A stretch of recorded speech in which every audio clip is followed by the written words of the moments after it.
Gone are the days when booking a private jet required a long conversation on the phone. Now mobile apps let flyers book charter flights in just a matter of minutes.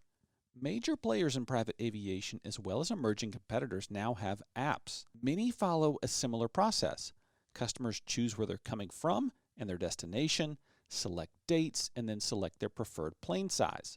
Private aviation company Sentient Jet, which is mainly focused on trips in the U.S., saw $50 million in bookings through its app in 2020 alone, with more than $125 million in mobile bookings since launching their app in late 2017. The company CEO said he expects up to half of Sentient Jet's bookings to come through its app in the next 3 to 4 years. The CEO said the coronavirus pandemic had unlocked a larger addressable market as more people look to avoid crowded flights or travel to areas where commercial operators wouldn't typically fly, and he said that private aviation had felt a little less like premium service, more like a utility for a lot of people over the past year, and he suggested that apps would become essential to the industry in the future instead of simply just a nice-to-have feature. Booking through the Sentient Jet app takes 2 to 3 minutes, according to Collins, that's the CEO of Sentient Jet. The app is lowering the average age of Sentient Jet customers, too, from those in their mid-60s to a much wider band, which is getting younger, he said. The Sentient Jet app is available only to holders of its Jet card, something the operator claims to have invented more than 20 years ago, but which is now common in the industry. Jet card programs vary depending on the company, but the basic concept is this. It relies on paying a deposit for fixed hourly rates. In the case of Sentient Jet, clients can pay about $150,000 for 25 hours on a light aircraft, and the hours are debited from the cardholder's account every time they travel. Journeys can range from around $5,800 an hour for a light aircraft to just under $11,000 for a one-way trip on a large cabin aircraft.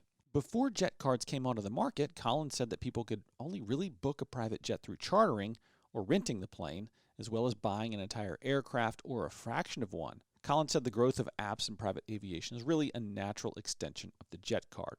Thomas Floor, who's the founder of private aviation company Vista Global, similarly told CNBC in an interview, customers booking private jets typically need to call or email their broker with a trip request, wait hours to get a response with quotes, and be provided opaque prices and then sign a physical contract. Vista Global launched an app in November as an extension of its online booking platform XO.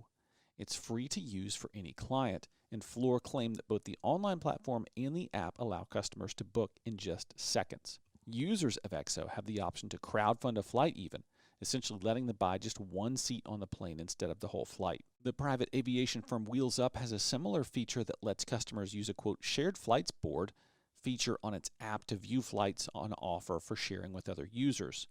Kenny Dichter, who's the CEO of Wheels Up, said that the advent of apps represents the Uberization of jet booking. The Wheels Up app is free for both members and non-members. However, pricing and availability are different for members who have access to their own benefits portal via the app. Jet ASAP is perhaps the most different from these more established names, as it claims to be the first free jet charter marketplace. CEO Lisa Kiefer-Sayer, who founded the business in 2018, explained that the app shows bookings available with different charter operators. She said that the coronavirus pandemic has a huge impact in terms of the demographics of its users. Typically, people chartering private jets have a net worth of between 10 and 20 million, but she said the pandemic opened up the market to people with a net worth between 2 and 3 million. Sayer said that half the users on Jet ASAP are seasoned private jet flyers, while the other half are new to private aviation.